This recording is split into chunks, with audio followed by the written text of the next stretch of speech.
Hi guys, welcome to my channel. My name is Kylie and my YouTube channel is Kylie's Sketches, as you just saw.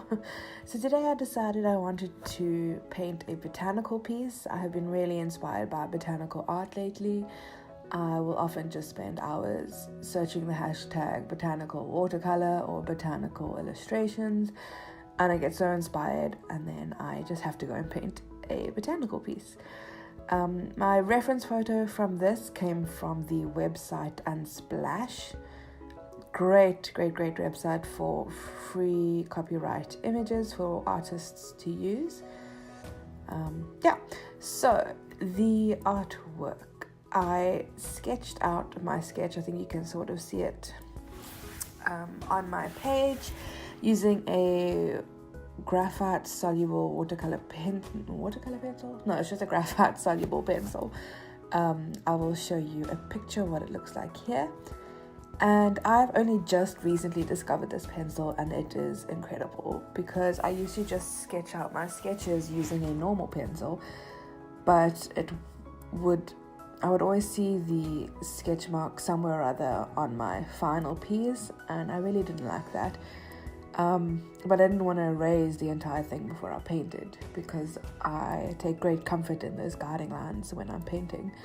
So then I discovered this pencil, and what it does basically is it just dissolves as soon as water touches it. So at the end of the painting there are no more graphite lines, and it's just great. So the two colors that I only used I had to use more than two, but I only used two colors in the leaves for this painting, and the main color that I'm using here now is called Perylene Green by Daniel Smith. It is one of my favorite greens. I really love the shade of green. And then I mixed a lighter, sort of more yellowy color green using this Perylene Green, as there on the left, and a little bit of quinacridone, is that the word? Quinacridone Gold by Daniel Smith as well, just to lighten it up a little and to not have a very flat piece. And then for the stem, you'll see later, I use sepia and Payne's Grey. Sorry for the headshot there. I lean in really close to my art when I'm trying to do fine lines, and my camera setup is not ideal at the moment, but it's all I have, so it's what I use. So here's where I'm using the lighter shade of green that I mixed using that quinacridone gold and a bit of the Perylene Green.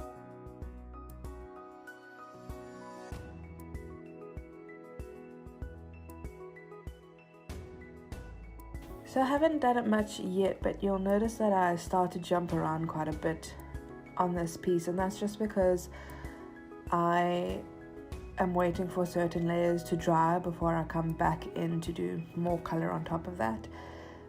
My first two leaves I kind of dove in right with the dark color straight away, and the rest of the leaves I try to do more light layers and then build up the layers more and more. But you have to have so much patience with watercolor to really get the look you're going for.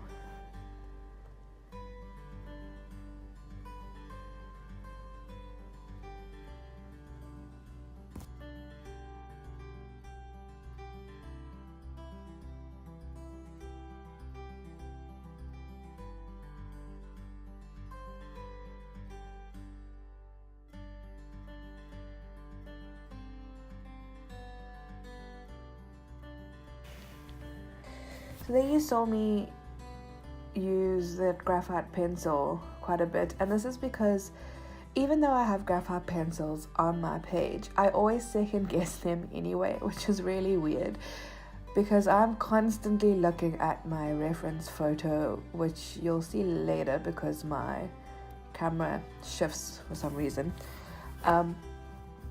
And then before I paint, I always map out where I'm about to paint before I actually paint. I don't know if that makes sense.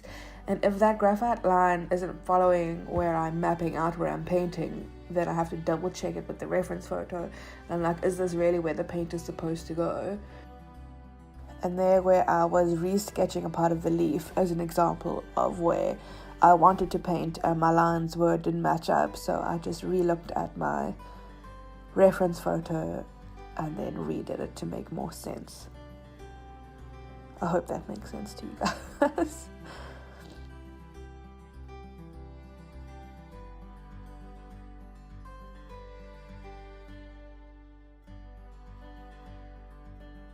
I think in future videos I want to do more loose pieces. I find doing loose watercolor so extremely hard because I can always see the detail in every single reference photo, and it's so hard to not do that exact thing that I see in the reference photo.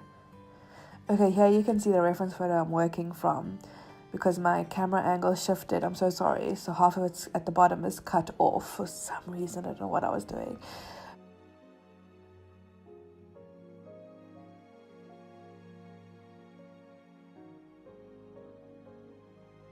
But there you can see I'm using a reference photo, and I zoom in quite closely to try and see details of where light and shadow should be. For the, oh dear, for the stalk or branch or whatever, I used the color sepia there. And that was just one color, and then I didn't like how it looked with just one color. So at the end, I add some Payne's Grey Blue by Schmink. Just to add some depth into that branch. I also bring some of the sepia into the leaves, so it isn't just a dramatic shift in change of color there. And here I'm trying to just define the shadows with a very fine brush, define those veins. And I think we're coming to the end soon. So I am going to say thank you for watching. And I hope you enjoyed, and I hope I didn't ramble too much, because I know people don't like it when people just ramble over these things. Anyway, I hope you subscribe if you like what you see. Have a good day. Bye.